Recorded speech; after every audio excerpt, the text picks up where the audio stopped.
Hello, English learners, and welcome. I'm your host, Paul. How are you doing today? I'm doing well, thank you. Excited to chat about English learning today. So many English learners all around the world, they tell us all the time that my brain feels like it's running a marathon before my mouth even opens. Oh, that's such a good way to put it. Yeah. You know, it really is more than just a minor inconvenience. Like Wow. it can really be a barrier to connecting with other people, to expressing yourself clearly. Right. That internal debate that we have, is this the right word? Is my grammar correct? What if I sound stupid? Yeah. All those thoughts swirling around in our heads. What if people laugh at me? Right, Yeah. yeah, exactly. I mean, that's really what we're diving into today. Yeah. But also some really actionable strategies to help you ditch that hesitation. I love that word, ditch. Ditch it. Yeah. Ditch the hesitation and really start speaking English. Mm-hmm. More spontaneously. Yeah. With confidence. With confidence. More naturally. That's what we all want, right? Yeah. We want to sound natural. Yeah. We want to sound confident. I think this deep dive is like the express lane to unlocking that Oh, I love that. that flow of English. Express lane. Yeah. I'm going to use that. Yeah. Okay, so we want to move beyond just like the usual advice, the same old tips and tricks. Yeah. We want to give you some practical techniques Right. that you can actually use. Yeah. Maybe challenge some of your assumptions about how you learn English and how you speak English, Mm-hmm. and ultimately help you to cultivate this mindset Right. where speaking English feels less like a performance, where you're on a stage and you're being judged, Mm-hmm. and more like a natural extension of yourself. Like Yeah. you're just being you, but in English. Yeah. That's the goal. Yeah. So let's get started. Let's get into it. Let's get down to business. Why? Why Yeah. does this happen? Why do we overthink? Yeah. Yeah, why is it that so many of us get stuck Yeah. in this mental quicksand Yeah. before we even open our mouths to speak? Yeah. Well, I think at the heart of it, Mm-hmm. if we really look deep down inside, Yeah. it's fear. Yeah. It's this fear of vulnerability, Yeah. and specifically the fear of making mistakes, Yeah. right? Right. We're so afraid of, saying something wrong, Yeah. mispronouncing a word, Mm-hmm. or even being laughed at. Yeah. And it feels like a very personal risk Yeah. that we're taking when we speak English. It's so interesting because if you think about it, if you really listen to native English speakers, Uh-huh. when they're just talking in everyday conversations, Right. we are far from perfect, Oh, yeah. right? We make mistakes all the time. We trip over our words. Yeah. Our grammar isn't always textbook perfect. Right. And sometimes what comes out of our mouths is like, what? Yeah. We've all been there. But, we just keep going. We just keep talking. Yeah. That's a key insight right there, Yeah. is that for native speakers, there's this understanding, this unspoken agreement Yeah. that communication is the main goal, Right. and that little imperfections are just part of the process. Yeah. But for English learners, often there's this pressure to be perfect Right. right from the beginning, Right out of the gate. right out of the gate. Yeah. And that's just not realistic. And it's actually counterproductive Totally. because it leads to all that internal editing Yeah. and second guessing. Yeah. And that internal editor, as helpful as it thinks it's being, Yeah. really becomes the biggest roadblock to making progress. It does. Because the only way to get better at speaking is to speak. To speak. So it's kind of a paradox. It is a bit of a paradox. Yeah. And another big thing that contributes to all this overthinking is translation, Yeah. right? Yeah. So many learners, they have this habit Uh-huh. of mentally translating Well- from their native language to English, Yeah. word by word. Yeah. So they'll think of something in their native language Right. and then try to come up with the English equivalent Yeah. for every single word. And Yeah. it takes forever. It's so slow. It's so time consuming. Yeah. And it often ends up sounding really unnatural Yeah. and stilted. Stilted. Yeah. Right. Yeah. And it's almost like you can picture it. Oh, yeah.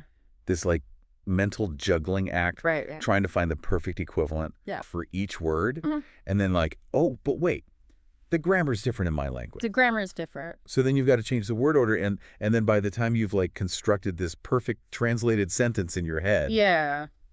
the moment has passed. The moment is gone. Yeah. You've missed your opportunity to speak. Yeah. And then you feel deflated and then you're even less likely to try again next time. Exactly. So it's just this like negative cycle. A downward spiral Yeah. of frustration and avoidance. And then kind of connected to that, Yeah. there's often just this underlying lack of confidence. Yeah. Right? Right.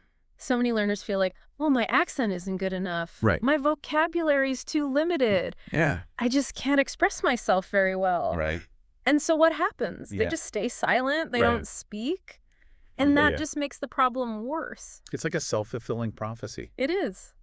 Yeah. The less you speak, Uh-huh. the more your confidence erodes, which makes you overthink more, Right. which makes you less likely to speak. Exactly. Yeah. It's a vicious cycle. Yeah. But the good news, and this really comes through in the material, is that fluency Yes. isn't about achieving this like mythical state of perfection. Right. It's about speaking. It's about doing it. Yeah. It's about practice and Consistent. consistent engagement Yeah. and building confidence through the very act of speaking. So that's the cycle we want to break free from, the cycle of overthinking and silence. Okay, so we talked about the why. Uh-huh. Now let's talk about the how. Okay. How? How? Why is speaking without thinking so much the key to fluency? Right. Why does that work? Okay. So think about it like learning to ride a bike. Okay, Okay. I can imagine. You don't learn to ride a bike by reading a book about it. Right. Right. You don't like meticulously analyze all the physics involved. The angles and The angles and the forces and all that stuff. Yeah, you just get on the bike. You just get on and you start pedaling. Yeah. You might wobble a bit. You might fall a few times. I couldn't fall. You're probably going to fall. Yeah. But eventually, Yeah. you develop this sense of balance and coordination Yeah. through practice. Yeah. Language is the same. That's a good analogy. Fluency is the same way. Yeah. The more you speak, Yeah. the more your brain develops these automatic pathways for forming sentences and accessing the vocabulary that you need. Yeah. But if you're always stopping Yeah. to think about grammar rules Yeah. and to analyze your word choices, Uh-huh. you're essentially putting the brakes on that natural development. It's so true. Right? It's like if you were on that bike and you kept stopping every 5 seconds to be like, okay, am I doing this right? Yeah. Are my handlebars straight? You know, or my knees bent at the right angle. Exactly. You'd never get anywhere. You'd never get anywhere, and Yeah. you'd probably fall over. And you'd probably get frustrated. Right, and you wouldn't enjoy it. Yeah. So it's the same with speaking. It's the same as speaking. We have to just kind of let go Yeah. and trust the process a little bit. It reminds me of how babies learn languages. Uh-huh. They're not consulting grammar textbooks. No, they're not. They're just absorbing it. They're just listening and repeating. They're experimenting. Experimenting, yeah. They're repeating what they hear. And they make the cutest mistakes. Yeah. But through that process Yeah. of trial and error, Yeah. they learn to speak. You learn to speak. And so as adults, we can benefit from being a little bit more like babies. Absolutely. Yeah.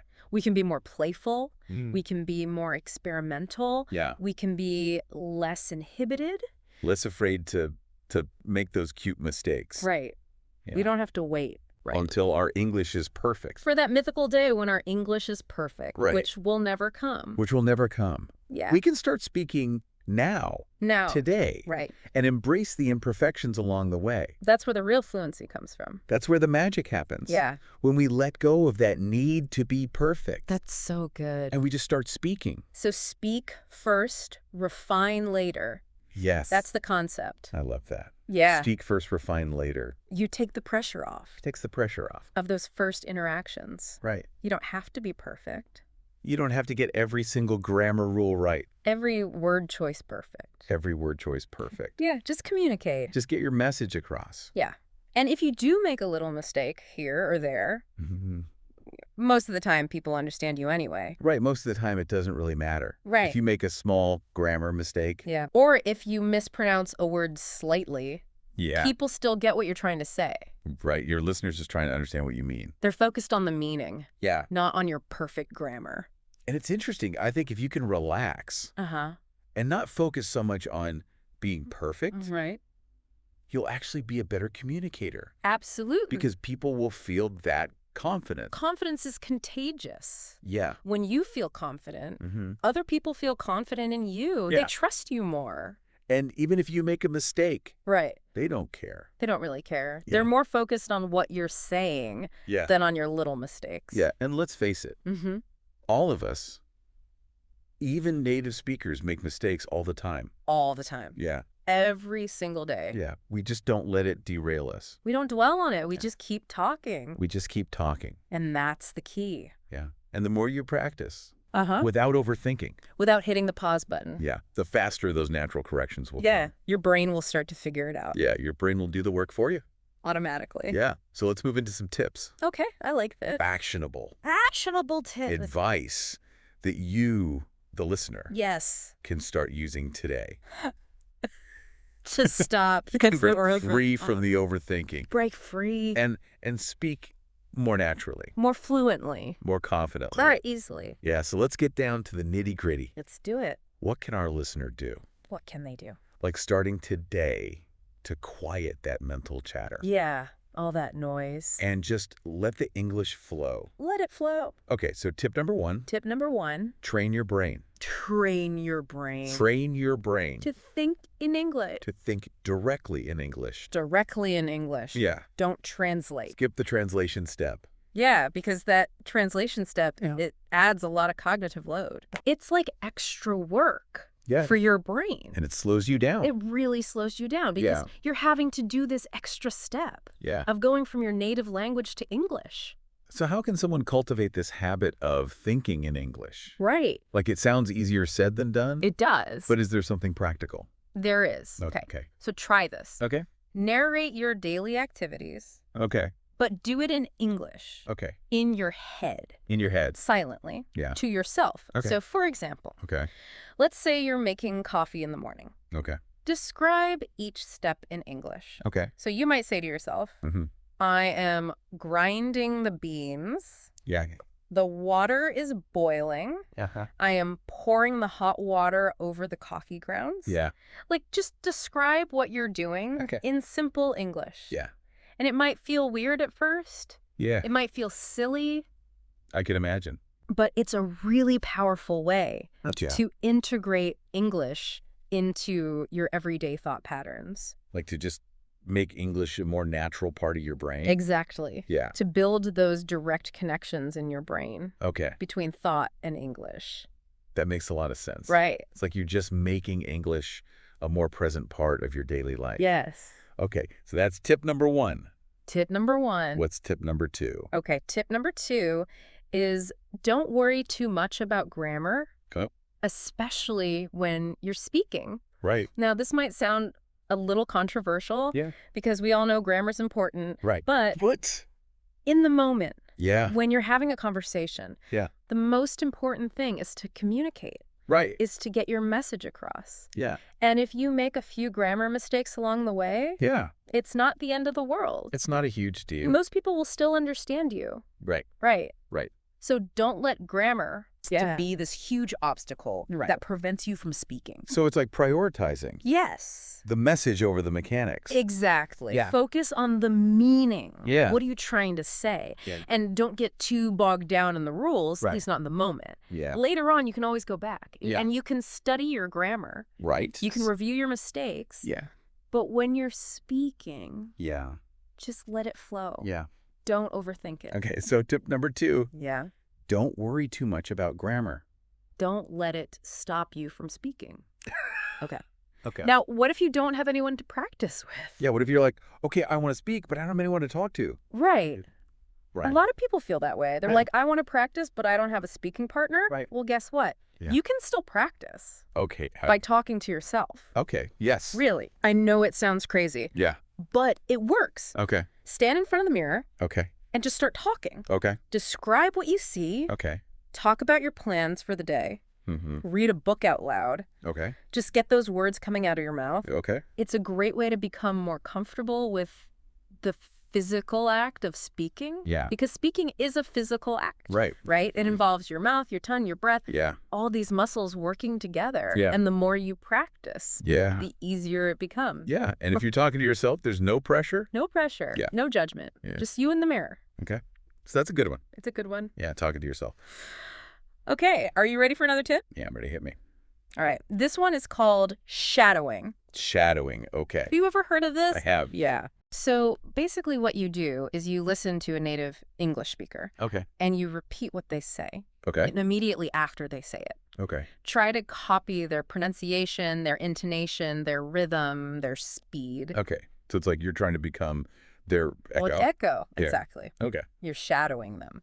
So you're not really focused on understanding every word. Not necessarily. It's more about the sound. Yeah. Okay. It's about the music of the language, Okay. the flow, The flow. the rhythm. So where can people find good resources for that?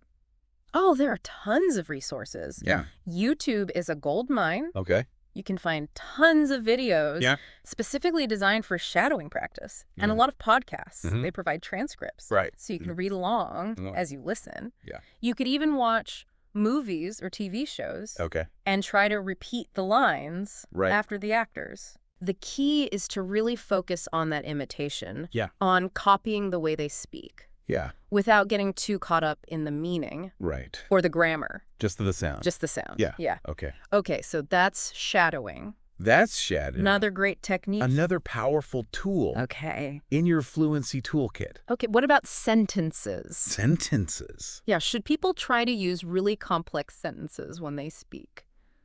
That's a good question. Yeah. And a lot of learners think they should. Oh, yeah. They think that in order to sound intelligent or fluent, Mm-hmm. they need to use these really long, complicated sentences Yeah. with lots of clauses and fancy vocabulary. Yeah. But actually, Yeah. the opposite is true. Really? Yes, when you're speaking spontaneously, Yeah. it's much better to use shorter, Okay. simpler sentences. Really? Yes, Okay. because they're easier to produce. Yeah. They're easier to get out of your mouth. Yeah. Without overthinking. And they're probably easier to understand. They're easier for your listener to understand Yeah. because they're not trying to process all this complex grammar. Right.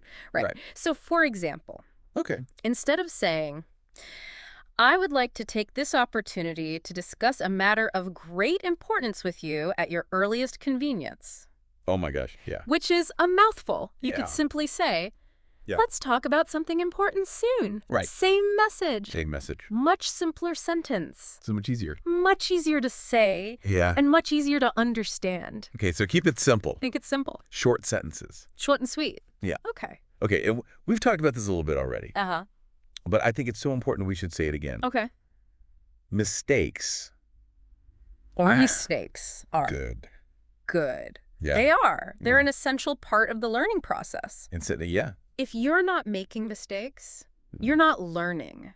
Yeah. You're not pushing yourself. You're probably not trying. You're probably playing it too safe. Yeah. So every mistake you make Yeah. is a valuable opportunity Yeah. to learn and to grow, To get better. to improve. Yeah. So don't be afraid of mistakes. Yeah. Embrace them. Embrace them. They're Yeah. your friends. So true.